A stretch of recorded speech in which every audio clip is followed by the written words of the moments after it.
1,500 beagles were rescued from a U.S. breeding and research facility that sold the dogs for animal testing. The rescue involved protests, arrests, and tear gas.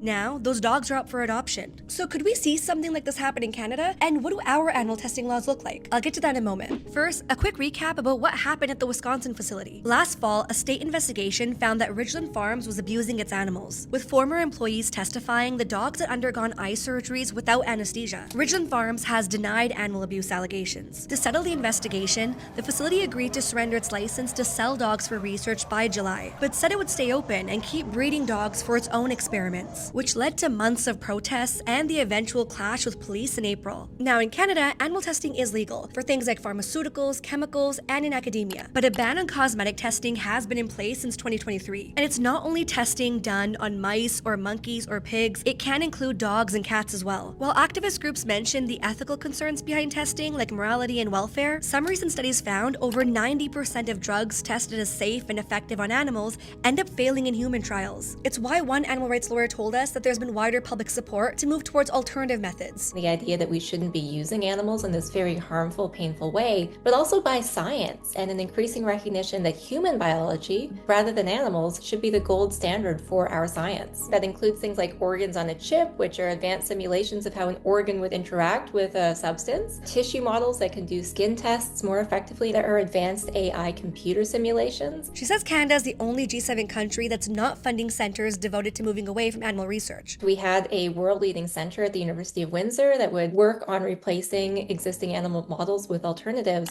and they were forced to close because they didn't get federal funding. But what happened in Wisconsin, she says, could be a turning point. It was one of the most viral moments on the internet for animals in labs, and particularly dogs, and getting millions and millions of views. It becomes more difficult for the industry to deny that cruelty is happening hidden behind closed doors.